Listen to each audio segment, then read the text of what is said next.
বিসমিল্লাহির রহমানির রহিম। আসসালামু আলাইকুম।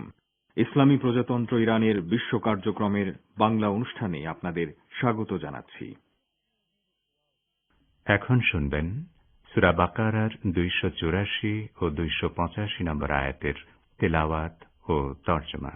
আউযু বিল্লাহি মিনাশ শাইতানির রাজীম। বিসমিল্লাহির রহমানির রহিম।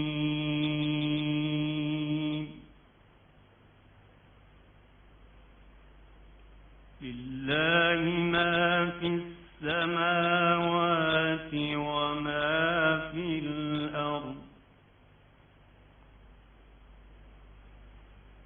ওয়া ইন تبدوا ما في أنفسكم أو تخفوه يحاسبكم به الله فيغفر لمن يشاء ويعذب من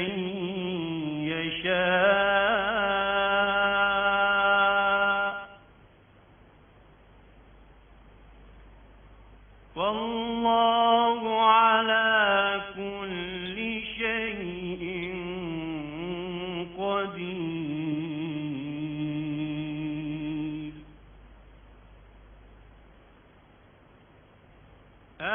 آمن الرسول بما أنزل إليه من ربه والمؤمنون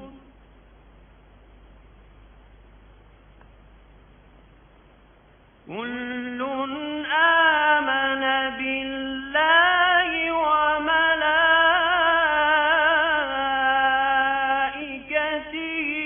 وكتبه ورسله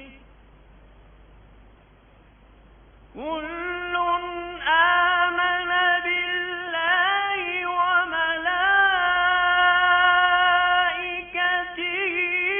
وكتبه ورسله لا نفرق بين أحد من رسله وقالوا سمعنا وأطعنا غفرانك ربنا وإليك المصير.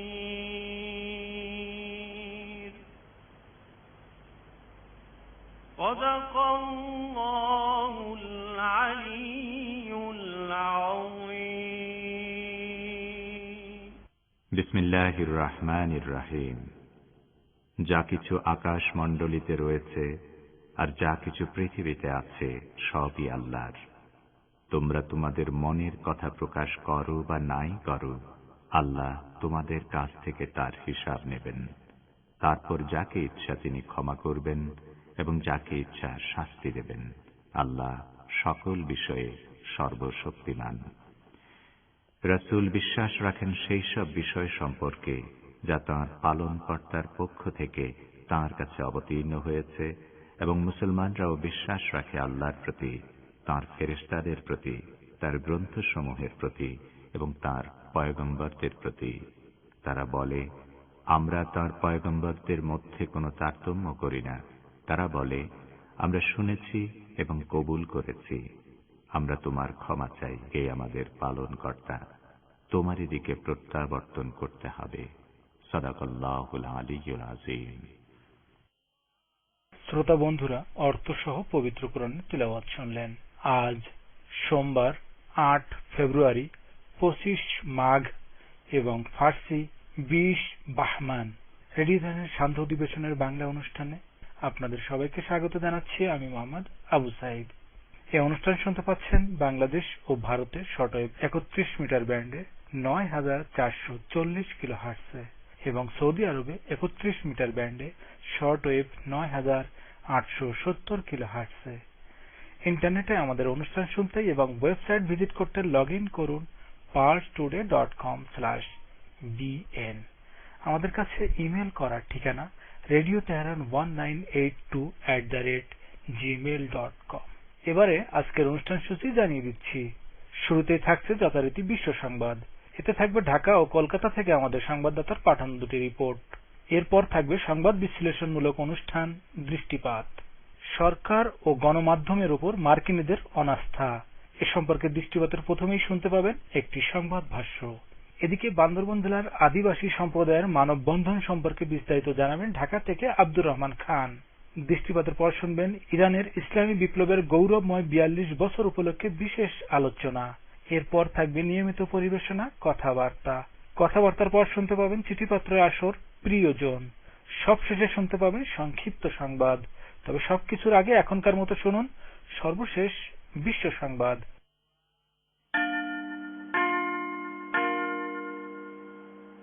রেডিও তেহরান থেকে শুরু হচ্ছে বিশ্ব সংবাদ।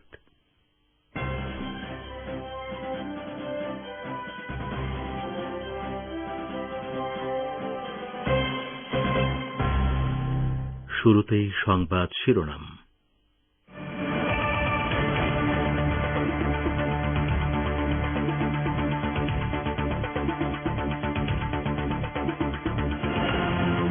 মস্কো সফরে গেলেন ইরানের সংসদ স্পিকার বাকের কলিবফ। দুমার স্পিকারের কাছে হস্তান্তর করলেন সর্বোচ্চ নেতার বিশেষ বার্তা। ইরানের ওপর থেকে নিষেধাজ্ঞা প্রত্যাহার করা হবে না বলে দাবি বাইডেনের। অসংলগ্ন বক্তব্য সংশোধন করার আহ্বান জানালেন জারিফ।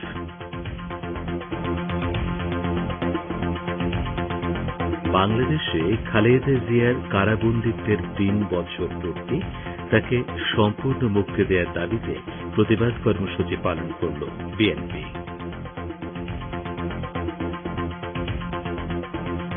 এবং ভারতের প্রধানমন্ত্রী নরেন্দ্র মোদীকে ২ নম্বর লোক বললেন তৃণমূল নেতা মিম। আল্লাহ ছাড়া কাউকে ভয় করে না বলে প্রত্যয় ওয়াইসির।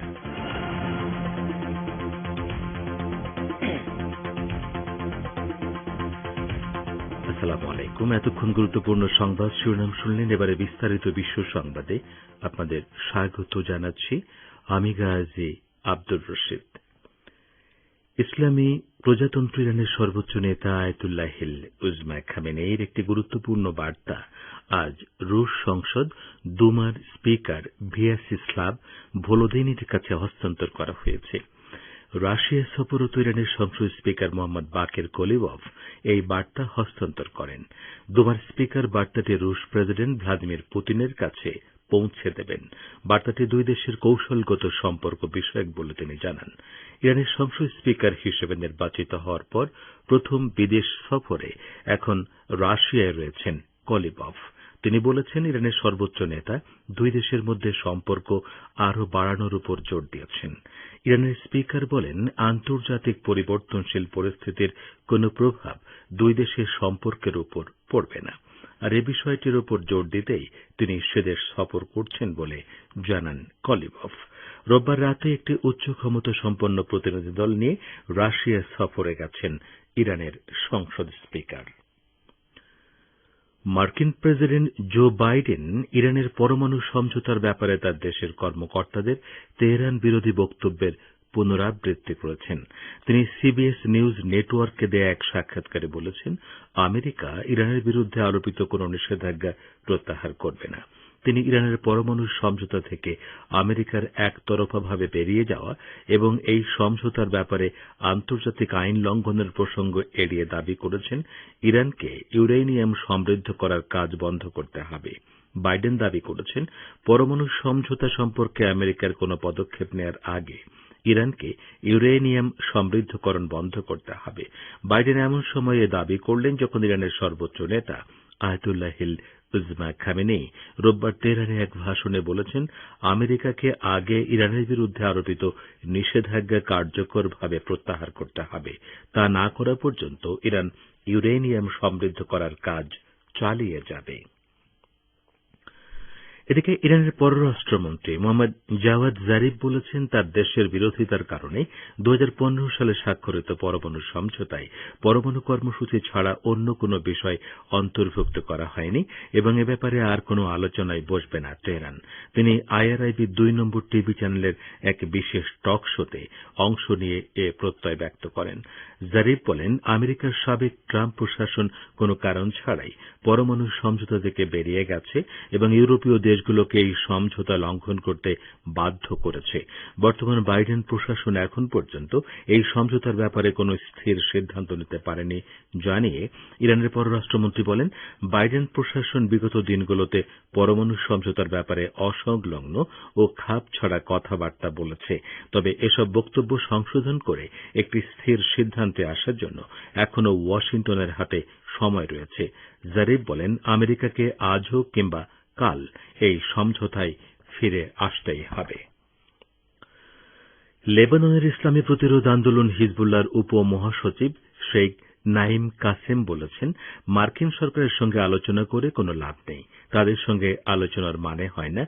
লেবাননের নূর রেডিওকে দেয়া এক সাক্ষাৎকারে তিনি একথা বলেছেন। হিজবুল্লাহর উপ-মহাসচিব আরও বলেছেন, হিজবুল্লাহর কাছে একটি বিষয়ই সবচেয়ে গুরুত্বপূর্ণ, আর তা হল এই অঞ্চলে দখলদার ইসরায়েলের অস্তিত্ব এর হুমকি। লেবাননের এই নেতা আরও বলেন, আমেরিকার সঙ্গে যে কোনো আলোচনায় ওয়াশিংটন ইহুদিবাদী ইসরায়েলের পক্ষে কাজ করে এবং তাদের পক্ষ নেয়। শেখ নাইম কাসেম বলেন, ইহুদিবাদীরা সবসময় আক্রমণাত্মক, কিন্তু প্রতিরোধ সংগ্রামীরা ভৌগোলিক অখণ্ডতা ও স্বাধীনতা রক্ষা করে চলেছে এবং ইসরায়েলি আগ্রাসন ঠেকিয়ে দিয়েছে। আপনারা বিশ্ব সংবাদ শুনছেন রেডিও তেহরান থেকে, আর প্রচারিত হচ্ছে বাংলাদেশ, ভারত ও সৌদি আরবে শর্টওয়েভ 31 মিটার ব্যান্ডে, এছাড়া বিশ্বজুড়ে ইন্টারনেট ও স্যাটেলাইটে। বাংলাদেশের সাবেক প্রধানমন্ত্রী ও বিএনপি চেয়ারপারসন বেগম খালেদা জিয়ার মুক্তির দাবিতে আজ প্রতিবাদ সমাবেশ কর্মসূচি পালন করেছে বিএনপি। দুটি দুর্নীতির মামলায় 17 বছরের কারাদণ্ডপ্রাপ্ত খালেদা জিয়া গত বছরের 25 মার্চ জামিনে মুক্তি পেলেও শর্ত সাপেক্ষে তাকে গৃহবন্দী অবস্থায় থাকতে হচ্ছে বলে দলের পক্ষ থেকে অভিযোগ করা হয়েছে। এ সম্পর্কে আরও জানাচ্ছেন ঢাকা থেকে আমাদের বিশেষ প্রতিনিধি আব্দুর রহমান খান।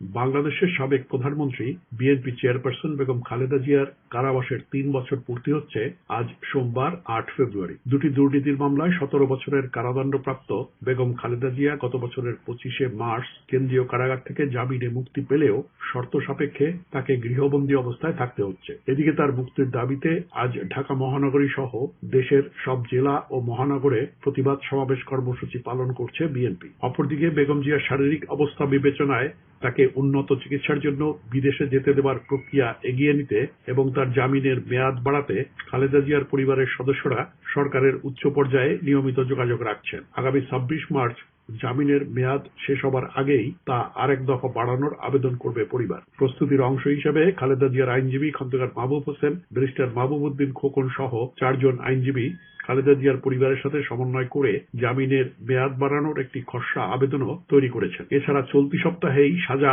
স্থগিতের মেয়াদ বৃদ্ধির জন্য আবেদনও করা হবে। এ প্রসঙ্গে বেগম জিয়ার আইনজীবী খন্দকার মাহবুব হোসেন গণমাধ্যমকে বলেছেন, আবেদনটি স্বরাষ্ট্র মন্ত্রণালয়ে পাঠানো হবে, এরপর এটিতে আইন মন্ত্রণালয় মতামত দেবে। মুক্তি দেবার বিষয়টি সরকারের এখতিয়ার। সরকার চাইলে নির্বাহী আদেশে তাকে মুক্তি দিয়ে বিদেশে চিকিৎসা নেবার অনুমতি দেয়া হতে পারে। এদিকে খালেদা জিয়ার শারীরিক অবস্থার কোনো উন্নতি হয়নি। পুরনো আর্থ্রাইটিস, ডায়াবেটিস সহ অন্য সব রোগী আগের চেয়ে বেড়েছে। একা চলাফেরা করতে পারেন না। সার্বিকভাবে তার চিকিৎসা তদারকি করছেন পুত্রবধূ ডাক্তার জোবাইদা রহমান।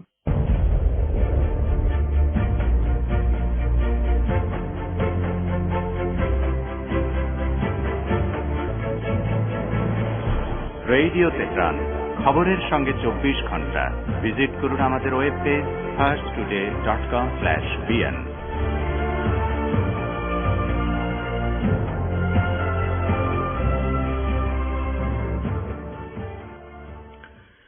আবারও ফিরে এলাম রেডিও তেহরানের সান্ধ্য বিশ্ব সংবাদে। বাংলাদেশের বিশ্ববিদ্যালয়গুলোতে অধ্যয়নরত ইরানোলজি বিভাগের শিক্ষার্থীদের উচ্চশিক্ষার জন্য ইরান বৃত্তি প্রদান করবে বলে জানিয়েছে ইরানোলজি ফাউন্ডেশনের আন্তর্জাতিক বিভাগের প্রধান ড হামিদ ফুরোজান।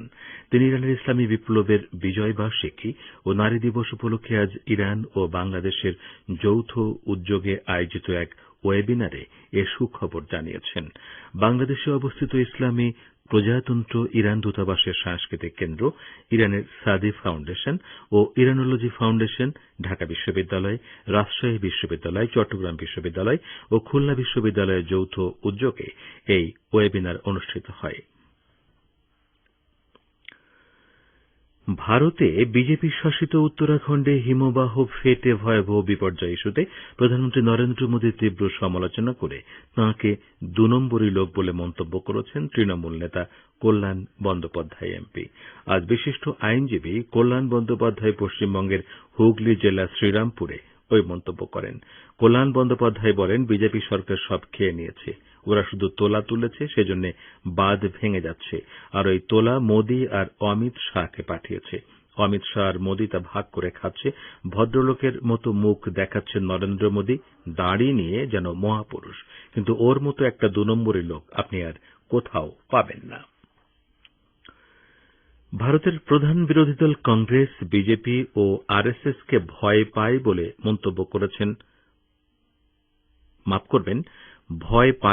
মন্তব্য করেছেন মজলিসে ইত্তেহাদুল মুসলিমিন বা মিম প্রধান ব্যারিস্টার আসাদুদ্দিন ওয়াইসি। তিনি আরো বলেছেন, মিম সদস্যরা আল্লাহ ছাড়া আর কাউকে ভয় করে না। এ সম্পর্কে আরো জানাচ্ছেন কলকাতা থেকে আমাদের প্রতিনিধি আব্দুল হাকিম।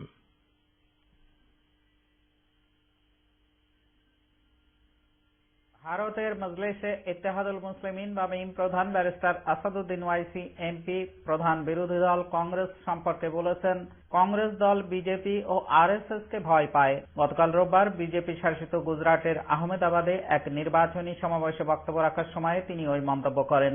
ওয়াইসি বলেন, মজলিসের এক একজন সদস্য কেবলমাত্র আল্লাহকে ভয় পায়।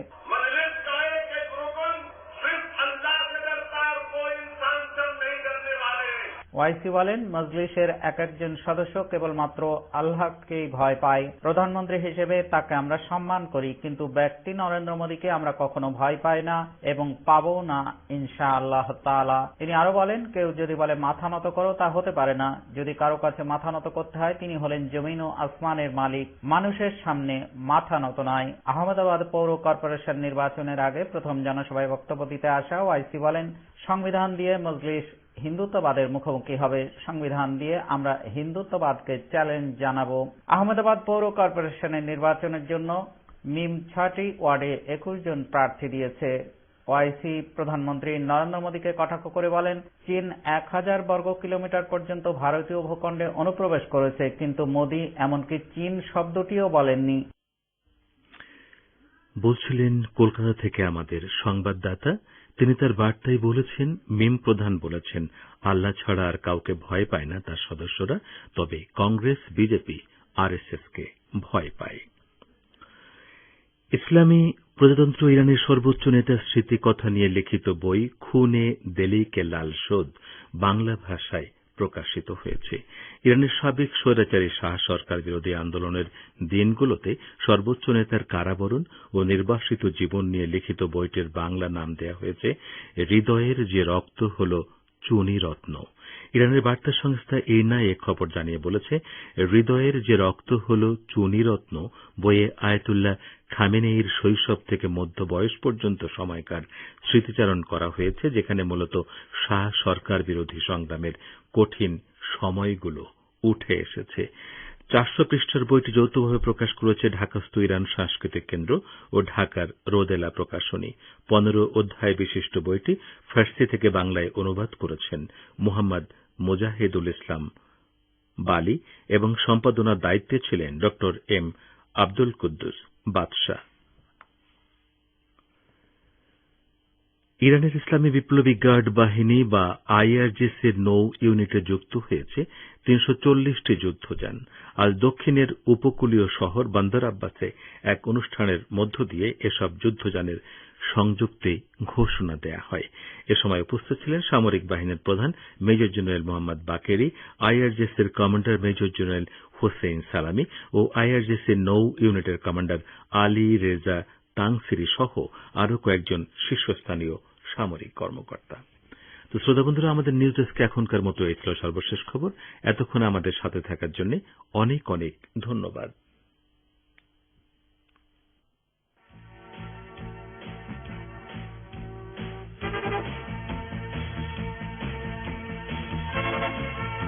বিশ্ব সংবাদ শুনলেন রেডিও তেহরান থেকে। শ্রোতা বন্ধুরা, এবারে আমন্ত্রণ জানাচ্ছি সংবাদ ভাষ্যের অনুষ্ঠান দৃষ্টিপাতে। মার্কিন যুক্তরাষ্ট্রের সরকার ও গণমাধ্যমের প্রতি জনগণের অবিশ্বাস ও অনাস্থা দিনকে দিন বাড়ছে, এমনকি হোয়াইট হাউস এই বিষয়টি স্বীকার করেছে। এ সম্পর্কে দৃষ্টিপাতের প্রথমেই শুনুন আমাদের ভাষ্যকারের একটি প্রতিবেদন। মার্কিন যুক্তরাষ্ট্রের সরকার ও গণমাধ্যমের প্রতি জনগণের অবিশ্বাস ও অনাস্থা দিনকে দিন বাড়ছে, এমনকি হোয়াইট হাউসও এ বিষয়টি স্বীকার করেছে। মার্কিন সরকার সার্বভৌমত্ব ও মার্কিন গণমাধ্যমের প্রতি এই অবিশ্বাসের কারণ হল সেখানকার সাম্প্রতিক প্রেসিডেন্ট নির্বাচন পরবর্তী নজিরবিহীন সহিংসতা, অর্থনৈতিক মন্দা ও করোনা ভাইরাসের ব্যাপক বিস্তার। হোয়াইট হাউসের মুখপাত্র জেনিফার স্যাকি গতকাল বলেছেন, সরকার সংবাদ মাধ্যম ও তথ্য উপাত্ত এবং পরিসংখ্যানের প্রতি মার্কিন জনগণের মধ্যে ব্যাপক অবিশ্বাস বিরাজ করছে, আর মার্কিন প্রেসিডেন্ট জো বাইডেন আমেরিকার প্রতি জনগণের আস্থা ফিরিয়ে আনার চেষ্টা করছেন।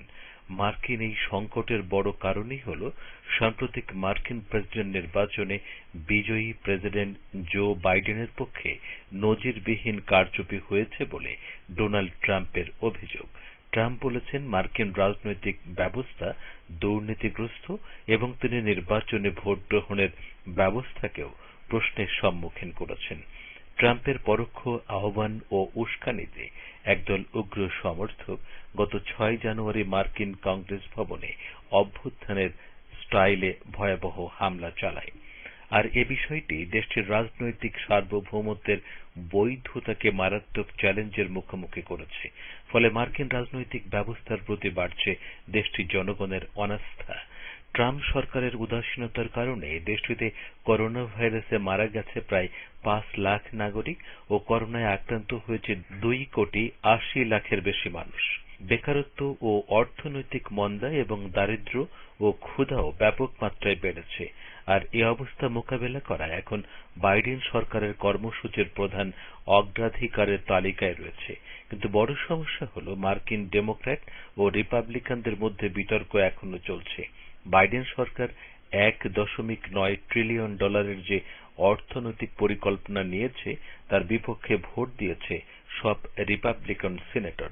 মার্কিন রাজনৈতিক এলিটদের মধ্যে এই কাদা ছোঁড়াছুড়িতে দুপক্ষের সমর্থক মিডিয়াগুলোও অংশ নিচ্ছে। ফলে দেশটির মিডিয়ার প্রতিও আস্থা হারাচ্ছেন মার্কিন জনগণ।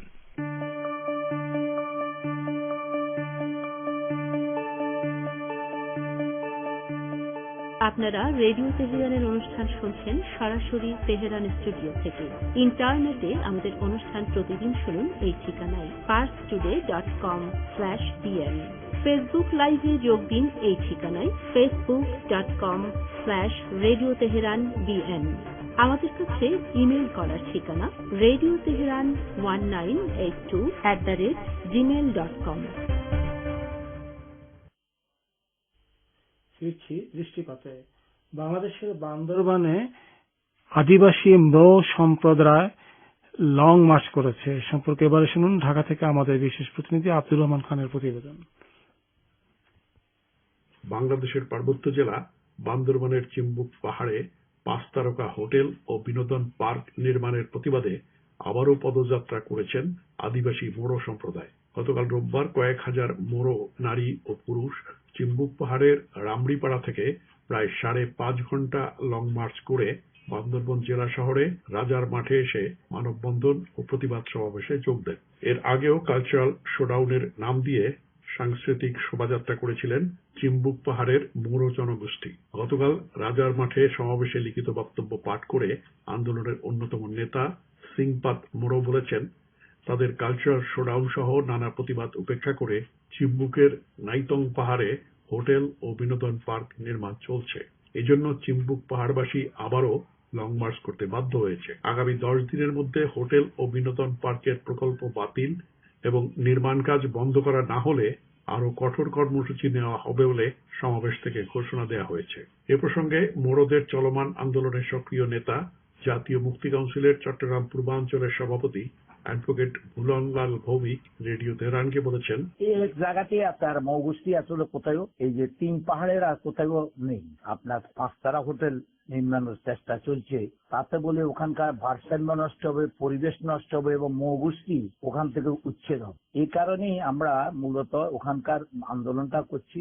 উল্লেখ্য, বান্দরবান জেলা শহর থেকে 47 কিলোমিটার দক্ষিণ পূর্বে চিম্বুক পাহাড়ে 5 তারা মেরিয়ট হোটেল এবং বিনোদন পার্কের কাজ শুরু হয়েছে গত সেপ্টেম্বরে। ব্যবসায়ী গোষ্ঠী শিকদার গ্রুপের R&R হোল্ডিংস লিমিটেড এবং আর্মি ওয়েলফেয়ার ট্রাস্ট যৌথভাবে এই প্রকল্পটি বাস্তবায়ন করছে। এখানে মূল হোটেল ভবন ছাড়াও এক পাহাড় থেকে অন্য পাহাড়ে পর্যটকদের যাতায়াতের সুবিধার্থে 12টি পৃথক ভিলা, আধুনিক ক্যাবল কার এর ব্যবস্থা থাকবে। সেখানে রাইড এবং সুইমিং পুল সহ বিভিন্ন ধরনের বিনোদন সুবিধা থাকবে বলেও জানানো হয়েছে।